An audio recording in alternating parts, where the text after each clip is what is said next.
papa mama eza matro awa penza to vota na biso vote ya lelo to yeba te to zaki so ye na vote yo pesi carte na yo o vote mba moko lelo komi banana lettre A banana lettre B banana lettre boy tango o découvrir lettre na yo OK pono voter ba papa batie bango mipanzi wana abanda pona sala noki sala voter o komi kuna ba sel so pressé moi mon numéro na ezate so chance so za na numéro na mutu so za na numéro na mutu te o voter bi vota toza ba congolais toza ba congolaise tolingi toza la très à l'aise voter bien te ngani naza ane na ye anaza besoin na voter biso to boyi ba che pour comme ba baluki ba voix ba pesi mutu fulani toza besoin des candidats et sili ba onyoso ba temi to na besoin na bango te.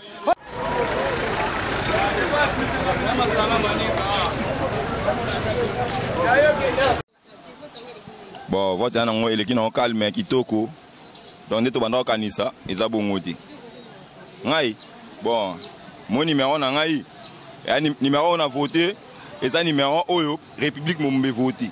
Ya numéro a changement. Bon, numéro eza c'est moko. Numéro 4 Martin Fayulu Mabidi. Ya. Donc mingi ya lobezate. Donc neto kanisa ki eza na bongoti élection za bien machine na ngo facile. Ba mo balinga ma besoin ba complication mo ezanga tina. Mais to yo comprendre. Élection de kitoko, bien mo on appelle journée za kitoko, muto a déranger mutu te ni nte mais l'autre senga kaka. Na sieni ake na makambo tisuka. Abi misila biso, mutu na biso ozoza na eposa pour na changement na biso jeunesse, ya lobby, toza na posa biso ba jeune, toza na posa to fongwama, to bala, tozo bandaku. Banzele bonga, tozo misala bien, talakaka. Personnellement, je suis très content en tant qu'un Congolais. Le fait que je viens de remplir mon devoir patriotique et tout ce que je peux dire, c'est que le meilleur gagne. Mais ce qu'on s'inquiète, est-ce que réellement, au niveau des différentes provinces, dans les fins fonds, les déroulements se passeront tel que ça se passe au niveau de la capitale. Parce que s'il y a déjà des problèmes au niveau de Kinshasa, au village, je pense que les problèmes, ça va beaucoup plus s'aggraver. Et c'est un peu ça. Le message, est-ce que ceux qui n'ont pas pu venir voter, je vous conseille de voter parce que c'est l'avenir de votre pays. Il ne faut pas laisser l'avenir de vos petits-enfants. C'est ça même la démocratie durable, c'est comme ça que je peux l'appeler. Et en termes de durabilité, ce qu'il faut venir voter, comme qui dirait un président américain, Abraham Lincoln, un bulletin de vote vaut plus qu'une balle de fusil. Donc c'est très important de venir juger votre avenir et que le meilleur gagne. Merci mingi réaction nange saka esengo. Vraiment ngai na sepeli na maturité ya peuple congolais pe na vraiment bolingo o to la kisi na mboka na biso parce que mboka na biso RDC eza mboka na biso tokoki ko bebisa ngo te parce que bo bato balobaki non mokonzi mboka commandant suprême président de la République Joseph Kabila Kabange a prometaki biso élection pe a réaliser yango. Félicitations yende tata ya démocratie to pesi longonya na président ya Seni na détermination Corneille Nanga vraiment au décevoir peuple congolais lelo touti ko voter yango nde tozo ko zela elonga mingi ya kolobeza te parce que ici je parle la vérité, je viens de voter numéro 13. Numéro 13, c'est mon candidat et il m'a fait la présure par rapport à son projet de société pour le bas qui a défendre vraiment congolais azalana bon kumuna ya congolais. Donc il n'y a pas de commentaire, je viens de voter aussi mon candidat député national, c'est mon collègue artiste Caleb, numéro 11, et je viens encore de voter notre candidat encore provincial et une maman aussi. Vraiment, je suis dans la joie. Il y a un biso ba congolais nyonso ba voter na noté na ngongo soki boya ko voter. Donc na minute ceux qui ont voté té inutile à kolobaka parce que vote est obligatoire. Les ali liberté d'expression na place au lobako jaka ba nyonso ba lobaki que machine à voter za bien té. ezalaki juste seulement mpona koimprime kaka parce que bakotanga après vote bakotanga mpe tozali kosepela na police nationale na nde bazokosécurize élection tozali kosepela na tous les services de sécurité surtout presse ya biso ya Congo. Toyebi ke ya solo balobaka presse vraiment ils ont négligé mais quelque part toyebi ke futur président Emmanuel Ramazan Shadar soki a commis nayebi ke makambo ya presse peut être aussi solution. Pour sinon pas ça la presse mawatro. Parce que ce qui est le peuple congolais telemi comme un seul homme parce qu'il y a la presse. Et presse communiquer, presse tikali simate. Et na presse longonya et pas ba congolais nyonso ba voter. Ba congolais nyonso ba s'engager pour soutenir démocratie à Congo.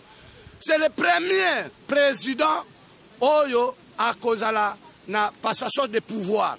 Donc oya koti oya bimi. Et Zalika Joseph Kabila Kabang depuis 60 jusqu'à aujourd'hui 2018, 58 ans de l'indépendance de notre pays. Rien que le Congo, où il y a la Kisi Bonkoumou. Mingi Olobezate, papa, na Tony Semin Nesengo, na outi commune à Lemba, toujours un esprit à patriotisme, un esprit artiste, na zotambo la pona, qu'on parle pèvement. Réel, est-ce que il y a solo, dans tous les 24 communes, ces élections ont déroulé bien. Pour Banakini Bandima quitté, mais aujourd'hui, Banakini, Tony Semin Nesengo, Bazali ko voté, Makele la te, Bitumbate. Donc, nayebi ki na ba province pe eza ko dérouler ka ndenge moko. Yango nayebi za iba na poto na place to lobaka na place to kabonaka. Na place to boya ba artiste ba kende ko jouer ailleurs te ou bien ba beta musique ailleurs te. O wana za politique te. Politique nde yango. Kabila Kabange. A prometaki pe a réaliser yango. Premier ministre du gouvernement national so na pese mbote te za un grand Bruno Tibalanzenze. Alobaki élection d'abord, sécurité makambo social, toti que la Emmanuel Ramazan Shadar. Maman Yakiro. Bon, les élections se passent, correctement. Ça se passe correctement. Je suis arrivé ici vers 12 h. Maintenant, il est 14 h. Bon, ça fait 2 heures d'attente. J'ai voté. J'ai voté mes 3 candidats. Correctement, normalement. Normalement. Plutôt que ce que les gens pensaient. Que c'est l'hécatombe, c'est la fin du monde. Non, les élections se déroulent normalement. Je ne sais même pas ce que diront les témoins, parce que ça se passe correctement. Correctement. Oui, un message à la population congolaise. Ceux qui sont encore à la maison, qui viennent voter, parce que c'est un acte, comme on dit, obligatoire, parce c'est un devoir patriotique. Il faut venir voter. Il faut voter. Voilà. Merci beaucoup, maman. Bon, moi je pense que le vote se passe bien, contrairement aux rumeurs qui couraient selon lesquelles le vote n'allait pas avoir lieu. Et intuitivement, j'ai l'impression que ça va avoir un grand taux de participation. Puisque moi-même, quand j'ai voté, j'ai vu vraiment que beaucoup d'endroits avec le nom de l'électeur, ça a été coché. Bon, tout ce que nous voulons que celui qui sera élu comme président de la République puisse être accepté. Et ce qu'on doit savoir, c'est comme un match de football. Vous pouvez supporter une équipe, cette équipe peut gagner ou perdre. Si votre équipe gagne, pas de triomphalisme. Respectez les autres. Si l'équipe perd, du fair play. Voilà ce que... Bon, c'est un peu difficile de les comparer, puisque les contextes sont un peu différents. C'est comme une bataille. Un général qui a livré, par exemple, la bataille de Waterloo. Bon, vous ne pouvez pas comparer la bataille de Waterloo avec une bataille qui s'est passée quelque part au Vietnam. Chaque bataille a ses particularités. Au moins, ce que moi je peux dire, c'est que les votes se déroulent bien. D'ailleurs, moi, j'ai voté dans un autre centre et je suis venu pour prendre madame et je vois que les choses se passent bien. Les gens sont patients, sont gais. Donc voilà, les choses se déroulent normalement et nous voudrions que les prophètes des mauvaises nouvelles ne puissent pas raconter du n'importe quoi. Tout ce que nous pouvons dire les élections, c'est comme un match de football. C'est-à-dire que votre candidat peut gagner ou perdre.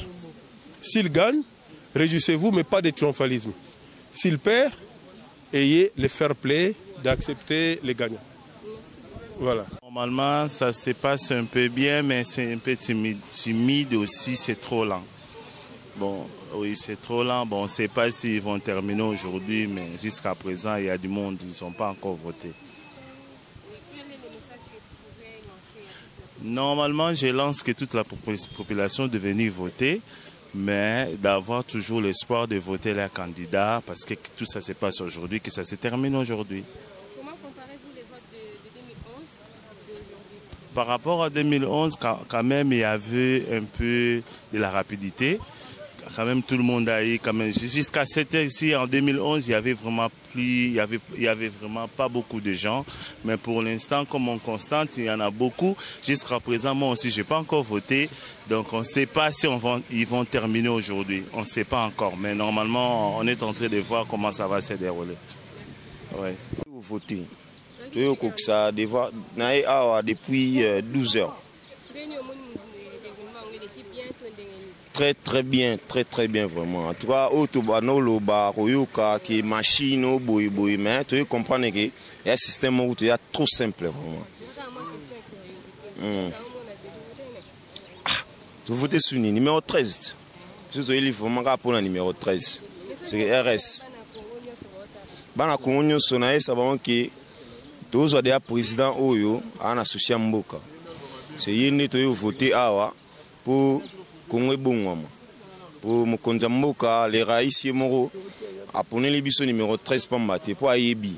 Ayebi qui monteur sur ça va bêtise tout dans Mboka na mikolo c'est que vous a décidé. Ah oui, il y a des tolérants, il y a des gens qui mais on a poni mutumo baza tiers dire ou a sanctionné directement sans pourtant ayoka mutema passi. C'est ça. Kitoko. Né hein naye awa nga na sanrola ki na Oshwe na Maindombe. Tellement naza commerçant, je voyage chaque temps. Na kendana ba voyage, nata ya enrôlement et kangela nga na voyage. Na sanrolé kuna mais j'habite ici à Kinshasa. Tant nini naye awa na se renseigner na ba agent ya Seni ba ebisinga auton va tu es congolais, tu vas voter.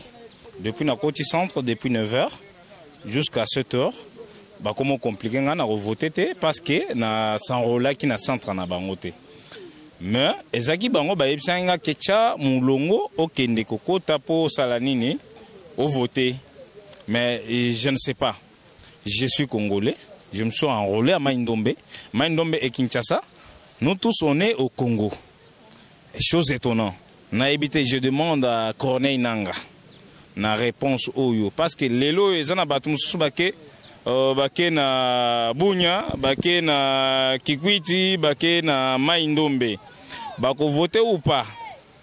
Nous tous on est congolais, il faut prévenir place Moro Boye, attaquer yo au Sanrola qui na yo na Bunya, soko zana Kinshasa, oko voter na yo. On se comprend parce que tout ça va faire awa na koza na business na moko na Kinshasa na kena osomba biloko atana katanga na yako koteka na Kinshasa. J'ai droit à voter parce que la vote écoute na zana kacha Kinshasa, j'ai droit mais on n'a pas prévu ça donc to leli makasi donc ba vana nga misato ko bimisape mutu moko na kacha Seni a commis président, a commis député provincial, national, tout ça. Na leli makasi, on n'a pas prévu ça. Donc na monaki natan ya nini ya Ngoyi Mulunda qui est encore pasteur Malumalu hein? On votait. J'étais enrôlé en Boujima de ces temps-là. J'étais à Kinshasa et j'avais voté normalement. Merci beaucoup. Donc Radio Bissonyonso Congo, RDC, une chaîne au cœur du monde.